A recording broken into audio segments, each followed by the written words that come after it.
L'expérience, c'est celle du temps qui s'arrête. Il y a 20 ans, la nuit du 26 février 2000, une jeune femme de 27 ans disparaît de son studio qui prend feu sur l'île Saint-Louis, au cœur de Paris.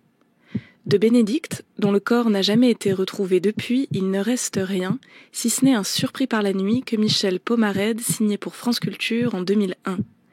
Il y esquissait le portrait de la disparue à partir des questions que sa soudaine absence posait aux proches. 2 décennies plus tard, Michel retourne sur les lieux pour poser les mêmes questions à ceux qui restent et faire entendre ce que le temps change, ou si peu. Bénédicte, 20 ans après, une expérience signée Michel Pomarède, réalisée par Jean-Philippe Navarre. Avis de recherche. Recherche jeune fille, 27 ans, pull gris et jean noir, pieds nus, choquée suite à un incendie sur l'île Saint-Louis dans la nuit de samedi à dimanche, vers 1h30, le 27 février 2000.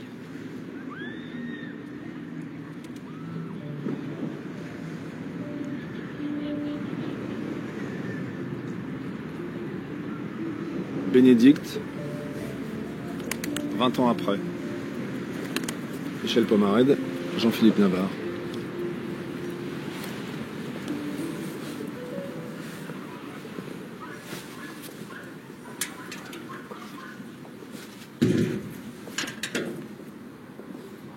Le soir où elle a disparu, on devait être ensemble, donc je suis la dernière personne à lui avoir parlé au téléphone vers entre midi et 2. J'ai rappelé ensuite l'après-midi, il y avait le répondeur et j'ai pas donné suite en fin de soirée, fin d'après-midi pour la soirée, qu'on devait passer ensemble avec une autre amie. Je me rappelle, on est allé ce soir-là à Ménilmontant boire des mojitos, je me rappelle de ça.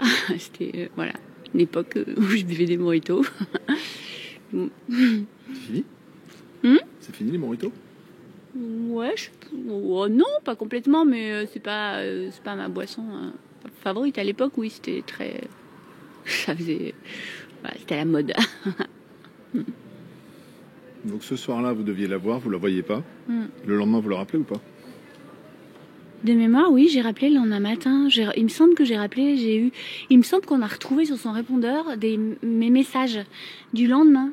C'était encore l'époque où on avait préférentiellement un téléphone fixe et on avait un répondeur enregistreur, et le sien, ça j'en suis certaine, c'était un répondeur avec des petites cassettes. Je sais pas si vous vous rappelez ce genre de répondeur avec des mini cassettes. Et je pense que le répondeur n'avait pas cramé et qu'on a retrouvé les messages du lendemain, oui. Je pense au moins un. J'ai un souvenir très net. Oui, qui me revient d'ailleurs à l'instant où je vous parle. Voilà. Et elle avait ça, c'est une question qu'on m'a beaucoup posée. Elle avait un message de répondeur qui disait « Bonjour, vous êtes bien chez moi, et patati et patata, bye bye ». C'était exactement ça. « Bonjour, vous êtes sur mon répondeur, et patati, patata, bye bye ». Et vous avez laissé quoi comme message à l'époque? J'ai dû lui dire qu'elle pouvait me rappeler, que je me demandais si ça allait. Vous avez dit quoi? Bonjour, salut Béné, c'est Marianne? Oui, je pense que j'ai dû dire Béné, salut, c'est Marianne. Rappelle-moi, j'ai pas réussi à t'avoir hier. J'ai dû dire quelque chose de banal en fait. À aucun moment j'ai pensé que si s'était passé tout ça. Moi, il faut savoir que je l'ai appris le lundi ou mardi. Déjà, là, ça faisait déjà 3 jours ou 2 jours qu'elle avait disparu. Et d'ailleurs, je me rappelle très bien ma réaction. Je me rappelle exactement, j'étais garée à côté de l'hôpital Saint-Louis. J'étais garée dans le 10e, il pleuvait énormément. Et je me rappelle très bien le coup de fil d'une amie qui m'annonce qu'elle a disparu. Et en fait, ma première réaction, c'est... Je sais pas. J'imagine une pièce plus vaste. C'est pas très grand. Une pièce avec un grand lit. Une pièce simple, avec une fenêtre qui visiblement donne... Mais je vois pas bien, c'est pas vraiment une cour, mais sur un toit en verre, il y a des placards, des petites étagères, un bureau, c'est assez simple. Et j'imagine que là, c'est une salle de bain et des toilettes, c'est ça? Voilà, c'est pas très grand, je sais pas, j'imagine que ça fait, je dirais... 18 mètres carrés? Un peu moins, 15 mètres carrés, voilà. Oui. On est un peu enfermé. Parce qu'en fait, quand on regarde par la fenêtre, on a le mur, on a le ciel, mais vraiment haut. Et c'est vrai qu'il peut y avoir une sensation d'enfermement. Je ne dis pas qu'il n'est pas agréable, hein, mais c'est vrai qu'on pourrait... oui, j'imagine qu'on peut avoir envie d'évasion. Elle dit beaucoup dans ce qu'on lisait qu'elle allait se promener le long de la Seine, qu'elle prenait des bains de soleil même. C'est vrai qu'il n'y a qu'une fenêtre. Alors, je ne sais pas comment elle avait aménagé les choses, hein, mais oui, j'imagine qu'on peut être à cette table et rêver de s'en aller.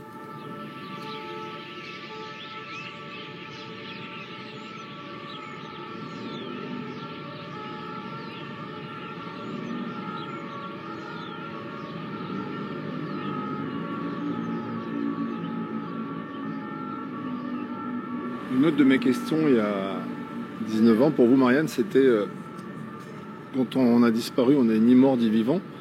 Mais qu'est-ce que ça veut dire être vivant?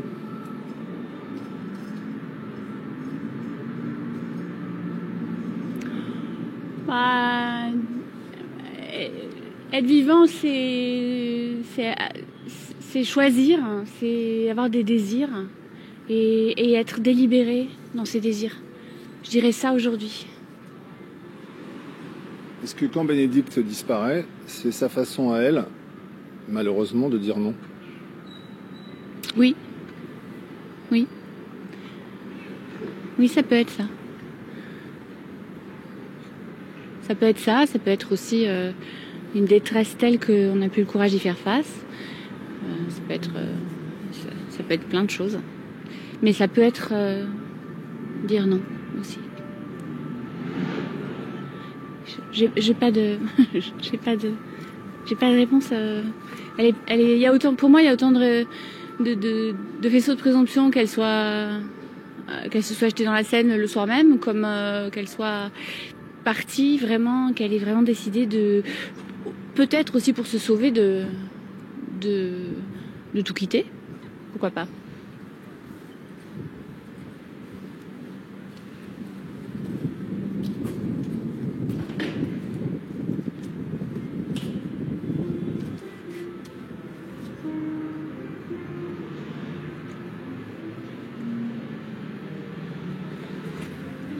Marianne, où est Bénédicte?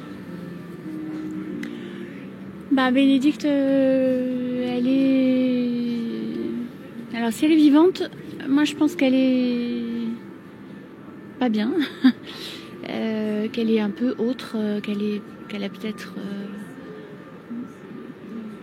Je la sens pas super bien, voilà. Si elle est vivante, et puis elle est peut-être morte. Voilà, j'ai pas la réponse. Et ça, il faut vivre avec. C'est pas simple. Vous disiez où est Bénédicte, mais est-ce qu'elle est dans votre cœur? Ah oui, je pense à elle assez régulièrement. Hein. Il y a des moments où je pense plus du tout, des moments où j'y pense, des moments... Voilà, il y a eu des moments, bah là forcément du coup, aujourd'hui beaucoup, voilà.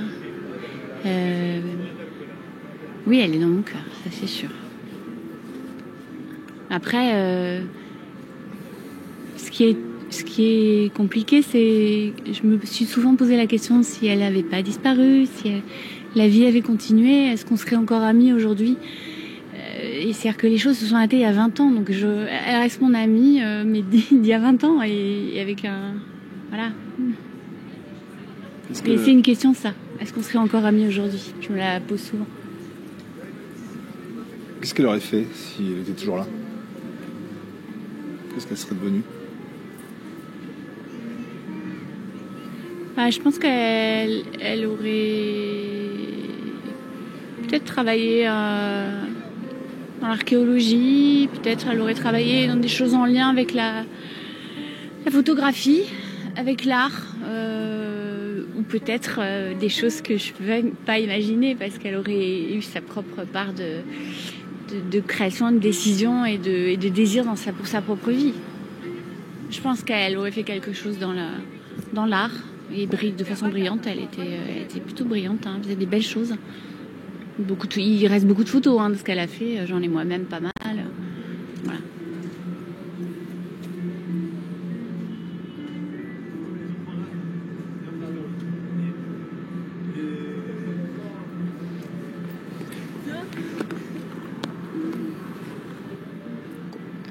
on vit avec et voilà, c'est pas forcément...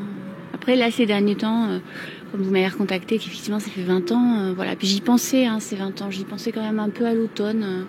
Je sais pas, c'est aussi peut-être l'inconscient qui travaille, mais chaque fois que je vais sur des îles, ou des villes qui sont sur des îles, je pense à elles, peut-être à cause, je pense de l'île Saint-Louis, de la présence de l'eau.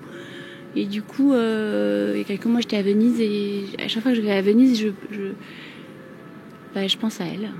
Alors peut-être c'est l'art, peut-être c'est la photo, peut-être c'est le visuel, peut-être c'est l'eau, peut-être c'est l'île, peut-être c'est autre chose, je sais pas. Est-ce que c'est parce que Venise va être engloutie par les eaux?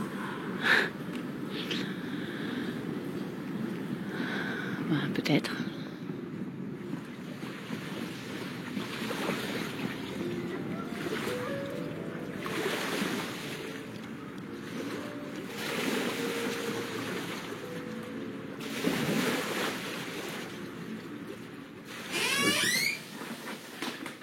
André, Oui. vous êtes toujours le directeur de l'agence Saint-Louis-en-l'Île au 10 rue Boutarel. Oui, exact. On s'est vu il y a 19 ans. Oui. À l'époque, on avait déjà parlé de Bénédicte. Oui. Comment est-ce que vous avez vécu sans son absence et est-ce que vous avez pensé à elle depuis qu'on s'est vu? Pratiquement d'une façon ininterrompue. Parce que c'est dur de vivre, je dirais, une absence pareille. Et en fait, même moi, je n'ai jamais pu faire mon deuil. Et donc, pour moi, elle est toujours vivante. J'en parle à tous les gens à qui je peux en parler.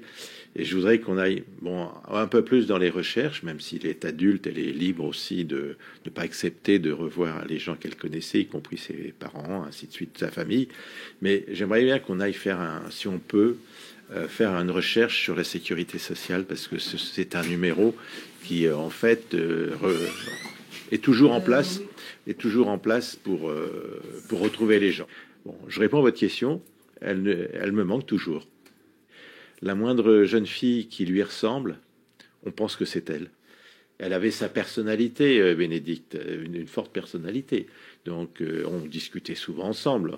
Parce que moi, j'ai voyagé. Elle était passionnée aussi par les Tibétains, par le bouddhisme tibétain. Et on en discutait souvent. André, où est Bénédicte? Si on le savait, on serait peut-être pas là. Je dirais que c'est ça. Mais on peut échafauder toutes les hypothèses que l'on veut, mais en fait, c'est notre propre projection. Alors la vôtre? Moi, je pense que effectivement, elle a été enlevée.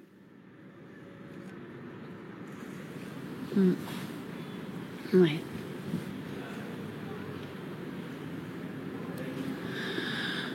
Ouais.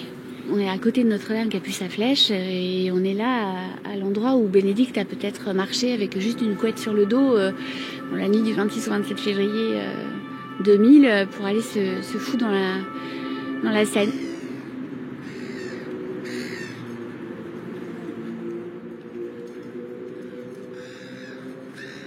Est-ce que vous pourriez me faire de mémoire un portrait de Bénédicte?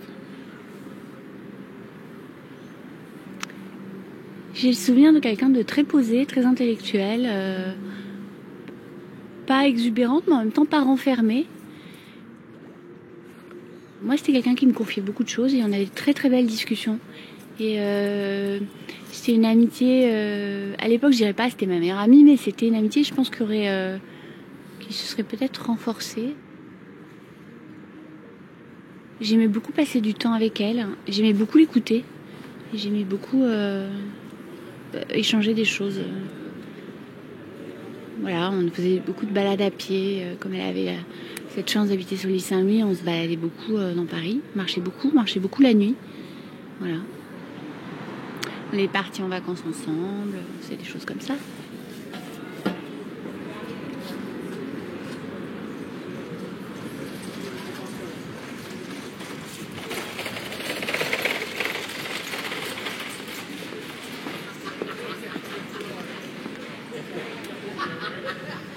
Elle était très longiligne, elle était assez grande, mais très très fine et vraiment avec quelque chose longiligne. Elle a un visage hors du commun qui faisait un peu asiatique, elle a les cheveux très raides, alors c'est étonnant parce que quand on sait son lien avec la Corée, j'ai ce souvenir-là qu'elle avait de la famille en Corée, sa sœur, et qu'elle y était allée. Je me rappelle très bien parce qu'elle m'avait ramené des pantoufles coréennes. Et ça m'a marqué parce que c'est quelque chose qui est devenu... j'aime bien amener des pantoufles des pays. Voilà. Et elle avait un visage particulier. J'ai le souvenir qu'elle avait un regard très présent. Voilà. Et puis, le détail qui a quand même été capital quand on l'a cherché, pour un petit peu prendre au sérieux certains témoignages de gens qui l'auraient peut-être vu après dans Paris. Elle avait les doigts très longs et très fins, vraiment particulièrement longs et fins, voilà. Et ça, c'était un point, c'est quelque chose qu'on remarquait chez elle. Donc voilà. Est-ce qu'elle avait du succès avec les garçons? Je pense, oui. Je l'ai pas connue avec beaucoup d'hommes, mais elle avait un succès normal. Enfin, elle avait pour jouer. C'est bizarre votre question. Oui, elle avait du succès. La réponse est oui. Ni trop peu, ni trop. Son journal intime faisait mention de beaucoup de prénoms de garçons. D'où ma question. Bon, on en parlait, hein. On en parlait, voilà, mais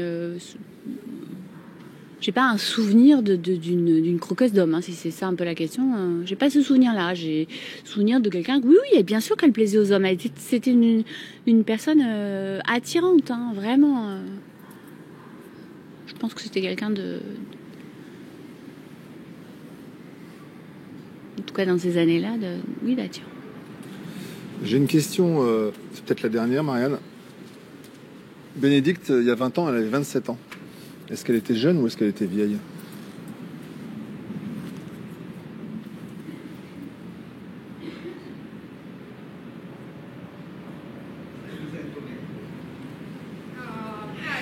Elle était vieille.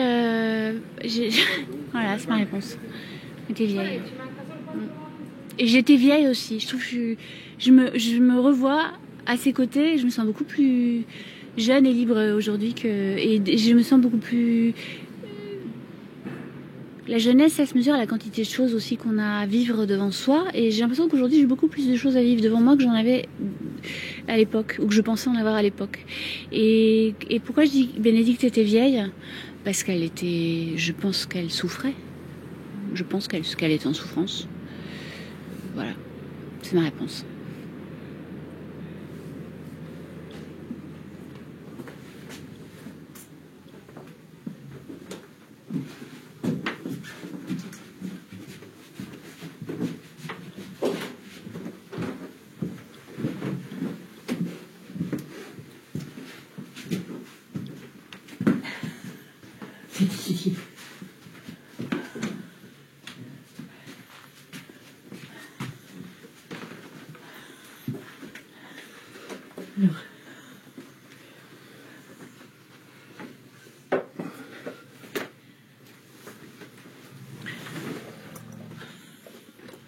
Monique, on s'est vu il y a 19 ans, ici même, dans votre maison, dans la chambre de Bénédicte. Oui.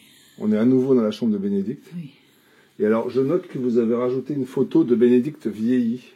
Oui. Rien n'a bougé, mais ça est apparu. Pourquoi? Alors voilà, rien n'a bougé. C'est même mon problème maintenant. Parce que vous voyez tout ça, intérieurement dans les tiroirs. C'est plein de Bénédicte. Mais il faut quand même que je m'en détache. Il faut s'en détacher. Je crois qu'il faut, se détacher des choses matérielles. Je n'ose pas. Là, tout ça, ce sont des cours. J'ai refeuilleté. Il faudrait que je les brûle. Je pense. C'est des cours d'archéologie. C'est des cours d'archéologie de Bénédicte? Oui, l'archéologie, et même ces cours d'avant du lycée. Enfin, il y en a plein. Vous voyez tout ça? Et c'est resté dans tel état. Tout ça, c'est des livres, tout ça, tout est plein. Vous voyez? Et même dans l'état dans lequel c'est resté. Je n'ose pas y toucher. Et pourtant, je crois qu'il faut quand même se séparer des choses matérielles. Le reste reste. Maintenant, à 86 ans, Je crois que l'énergie fout le camp. Alors je suis un peu cloutée ici, ce qui fait que les choses reviennent. Avant, quand il y avait de la douleur, je partais faire un tour où je rencontrais des gens, où j'entreprenais quelque chose, et puis il y avait le travail que j'aidais à faire pour mon mari. Maintenant, je suis plus très capable de tout ça.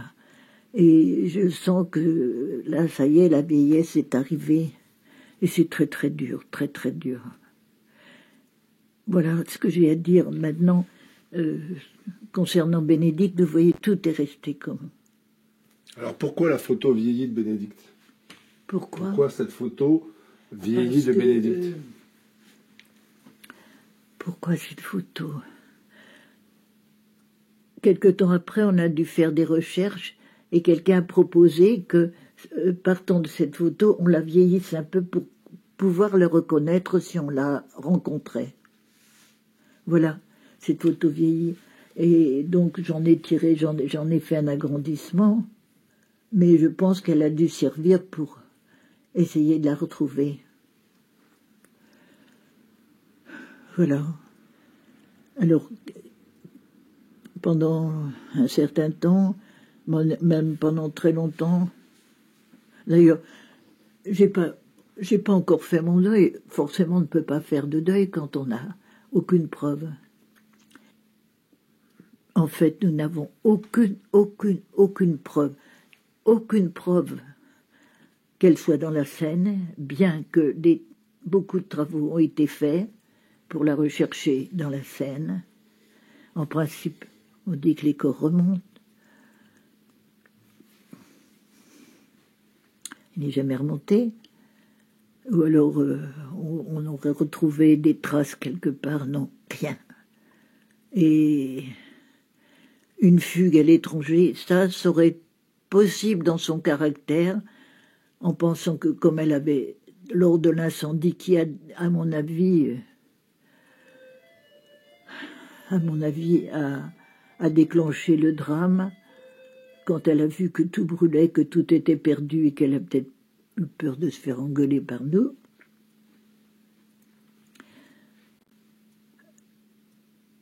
Elle a peut-être décidé de partir. Maintenant, partir, comment c'était la nuit? Naturellement, elle avait quelques relations dans le quartier, quelques connaissances. Peut-être est-elle allée rencontrer quelqu'un en lui demandant d'aider. Et puis, on sait que les passeports, etc., ça peut se faire. Bon, longtemps, je me suis dit ça.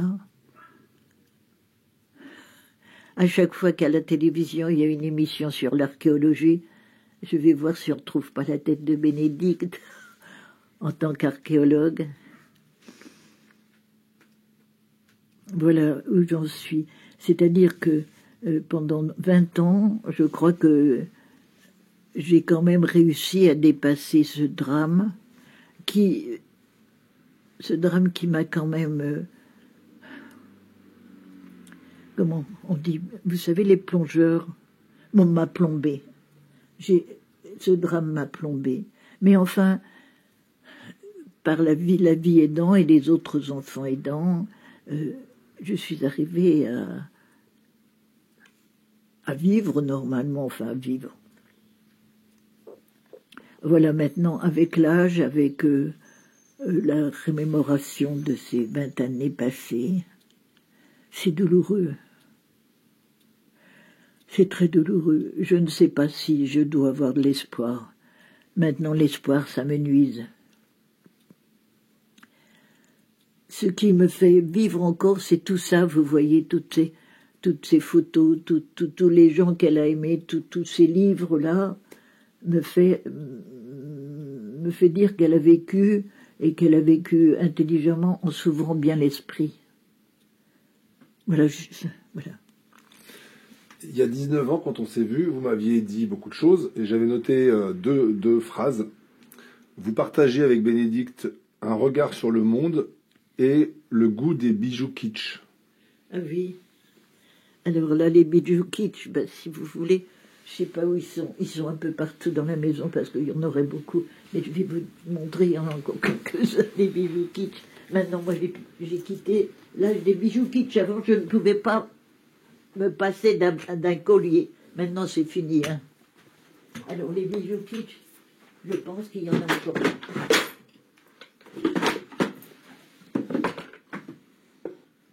Voilà. Oh, il y en a quelques-uns, là.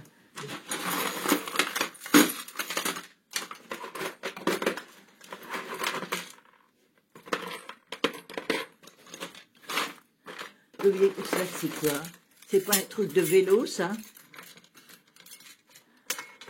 Ou un couvercle? Alors, elle le montait en...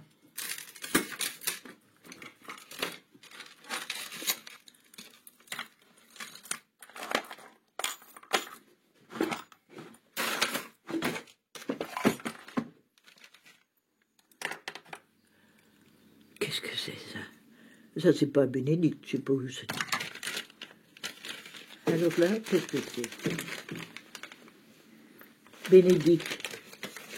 Qu'est-ce que c'est? Ah. Un bracelet.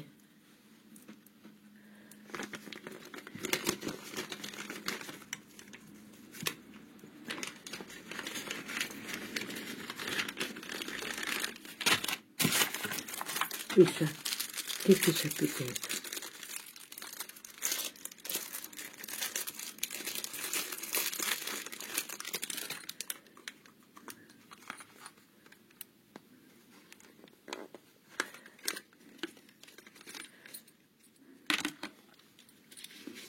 Oh.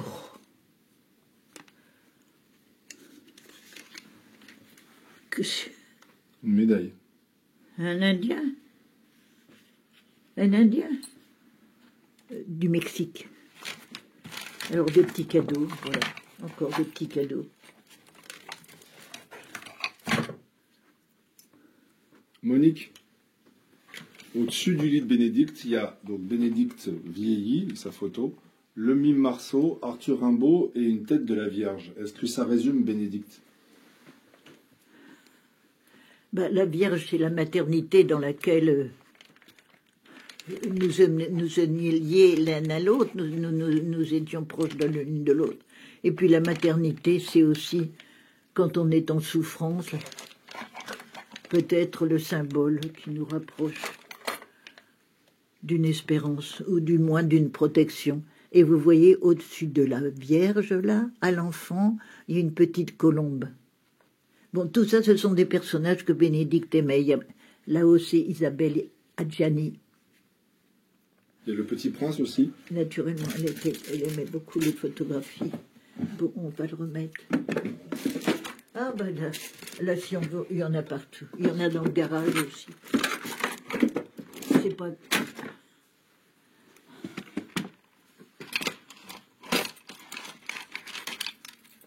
Ah, ça c'est très joli.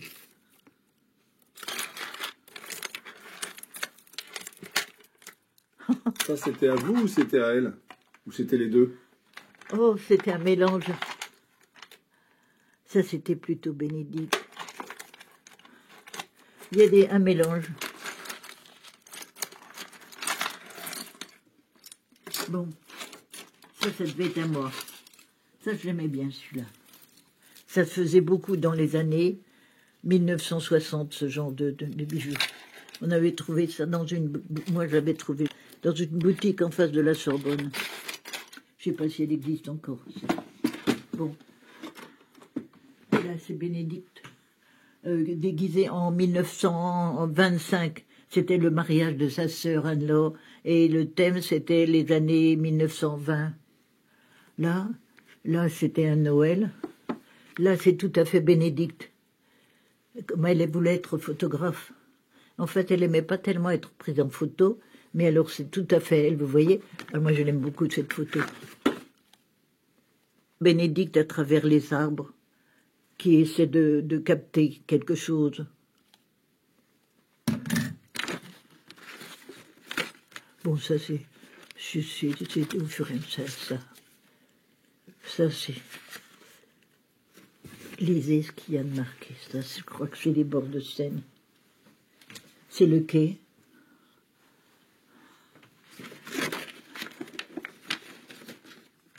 Qu'est-ce qu'il y a marqué? Quai Bourbon. Hein? Quai Bourbon. Oui, c'est ça. Alors là, il y avait une descente vers la Seine, vous voyez. Ça, c'est près de la rue Boutarel? Oui, pas loin de la rue Boutarel. Une descente vers la Seine, peut-être serait-ce le chemin qu'elle avait pris, qu'elle aurait pris. Monique. Donc là, on entend le téléphone, ça c'est pour Albert, votre mari. Oh, non. Non? Votre mari, il est toujours pédiatre? Oui, et il a 81 ans. Il travaille toujours de plus en plus. Mais Monique, est-ce que entre vous et Albert, vous avez eu le temps de reparler de Bénédicte depuis qu'elle a disparu?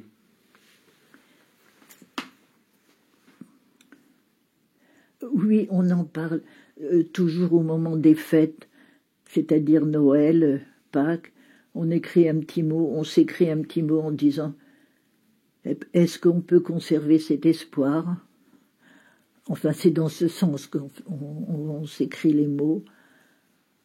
Mais mon mari est quelqu'un d'assez intériorisé. Il s'exprime pas beaucoup dans la souffrance. Alors, on sait, ça l'habite, moi ça m'habite aussi, mais on n'est pas du genre à se plaindre et à rabâcher tout le temps le drame. Voilà, donc on a essayé pendant longtemps de vivre normalement et en gardant... Je pourrais dire qu'ici, c'est le sanctuaire. Voilà. Il y a les derniers vêtements qu'elle portait, tous les dossiers, le dossier pénal. Alors là, c'est des vêtements qu'on a commencé à virer parce que les habits, c'est plus secondaire. Là, c'est les photos de son enfance. Ça, c'est sûr qu'avec le départ de Bénédicte, on ne se serait jamais attendu à une telle épreuve. Jamais, jamais, jamais. Je pense que l'incendie a été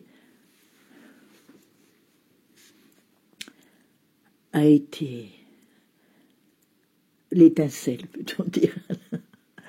L'étincelle. Moi, j'ai cru longtemps que Bénédicte allait bien. Elle était contente d'être à Paris. Elle était dans un studio Saint-Louis-en-Lille. Bon, et au moment où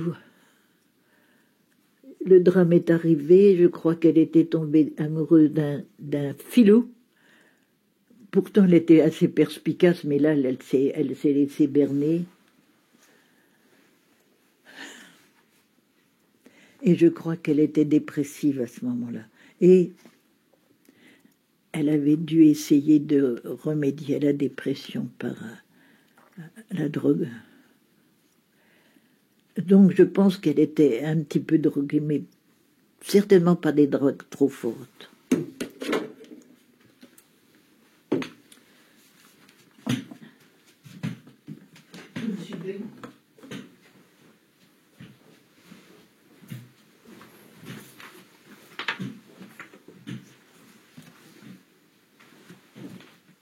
Catherine, vous êtes une des sœurs de Bénédicte. Oui. Quand vous êtes toutes les deux, comment est-ce que vous parlez de Bénédicte?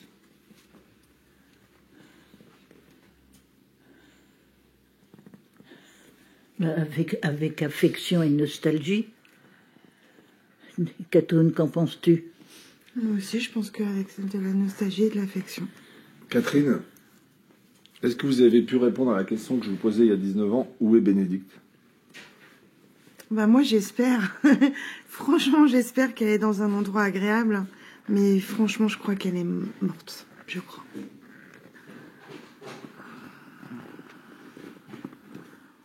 Mais en tout cas, moi, dans ma tête, je l'aime et je la laisse comme elle est dans ma tête et je l'aime. Voilà. C'est tout.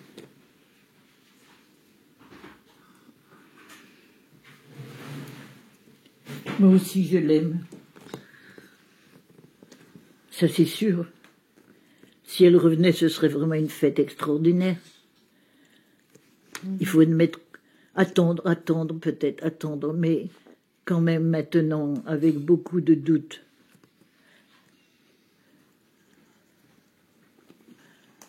On peut toujours projeter des tas de rêves. Le problème, c'est qu'au bout de 20 ans, elle n'est pas là. Et nous l'attendons toujours.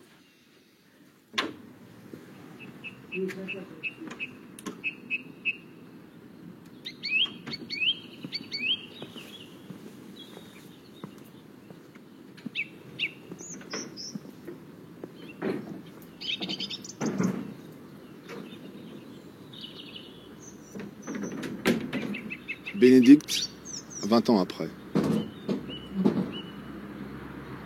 Avec Marielle, Monique et Catherine Vincence, la mère et une des sœurs de Bénédicte. La comédienne Julie Pouillon. Le détective Roger-Marc Moreau. André Maury, le directeur de l'agence immobilière Saint-Louis-en-Lille. Et Mika, locatrice du studio occupé à l'époque par Bénédicte.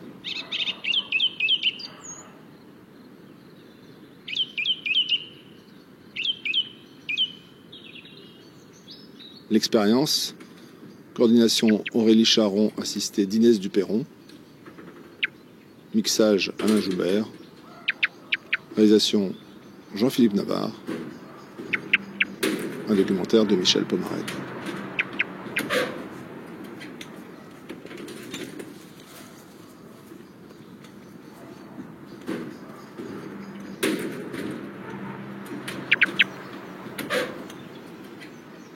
Monique, Oui, où est Bénédicte?